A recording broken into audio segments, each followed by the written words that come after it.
Our next speaker is Maya Abourezk. How bad did I break it? How bad did I mess it up? You'll help me, right? It's Abourezk, yeah. Abourezk. Thank you. There's hand sanitizer. If you need it, the microphone. I'll get the next one right then. Good evening. My name is Maya Abourezk. I'm enrolled in the Rosebud Sioux Tribe and I'm a freshman at Southeast High School. Thank you for giving me this opportunity to speak before you. I would like to start tonight by recognizing the tribes that once called these lands home. They include the Omaha, Ponca, Oda Mazara, Kanza, and Pawnee tribes. I think it's important to remember the history of the places we call home. With that, I want to thank you for working hard to keep the students safe during this pandemic. I realize your job hasn't been easy. This crisis hasn't been easy for me. I know for myself, trying to stay focused and motivated during remote learning this past spring was very difficult.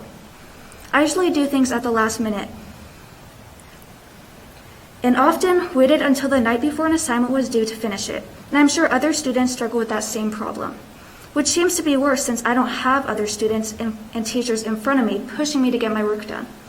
I'm a hands-on learner, and I do much better when I'm directly engaged with my teachers. So I'm glad to be able to go to school half-time because it will give me the hands-on learning I need, while also making me feel safer. As a young Native American woman, I am also concerned that my education will suffer, and I won't be able to serve my people and repay the gifts that they have given me. I know that Native Americans are some of the lowest performing in our school district, and I would like to ask you to help me improve these scores. To do that, I would ask you to do everything you can to ensure my safety as I get back into the classroom. More than anything, I would like a freshman year that I remember for more than just the coronavirus. Thank you. Thank you, Ms. Abourezk. Our next speaker is Kevin Abourezk. Hand sanitizer there. If you need it, the microphone will pick up your voice if you have your mask on. Great, thank you. Good evening, my name is Kevin Abourezk. I'm a citizen of the Rosebud Sioux Tribe, the father of 5 LPS students, including Maya. My kids are grades 1st through 12th, and I'm the husband of a 3rd grade teacher. I want to thank you for the opportunity to speak before you.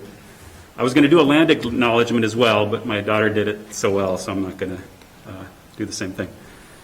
With that, I want to throw a statistic at you. Over the last 5 years, the average 4-year graduation rate for Native American students in LPS was 54%. I want to restate that again. Barely more than half of your Native American students graduate in 4 years. That's compared to 83% of all LPS students.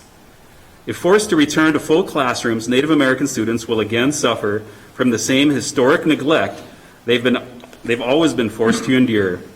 We know that minorities are more susceptible to the coronavirus as they suffer from disproportionate rates of underlying health conditions, such as obesity, diabetes, and alcohol and drug addiction. For Native Americans, this is especially true. Because of that, in-person learning and the dangers such learning creates due to the coronavirus promise to impact minority students and those receiving free and reduced lunch greater than students from affluent families. All of that said, I have to admit that I'm also concerned about the effectiveness of remote learning. As a parent, I don't like the idea of my 7-year-old and 9-year-old daughters sitting in front of their computers for 7 hours a day. That is not how children learn. But I also don't want to send them into a building where they and their peers will be vulnerable to transmission through personal contact, misused or unused masks, and unmasked lunches. In these unprecedented times, I feel that remote learning is the only safe option for our students. For my children, considering the district's failure to properly ensure the safety of its students and educators.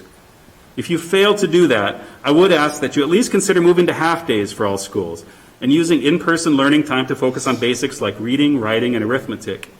Those students who want to remain in school for unmasked lunches and afternoon classes could do so, but at least they would be doing so in rooms that would be far less crowded than if classes were held all day.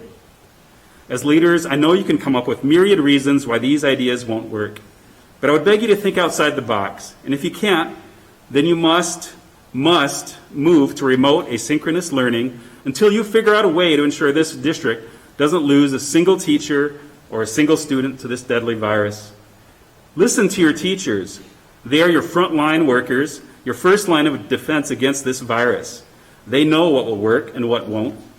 And I want to quote a good friend of mine, the late Frank Lemire, who said, "Nothing changes until someone is made to feel uncomfortable. Nothing changes until we make ourselves uncomfortable." Now is the time to make yourselves uncomfortable. As a people, Native Americans are survivors.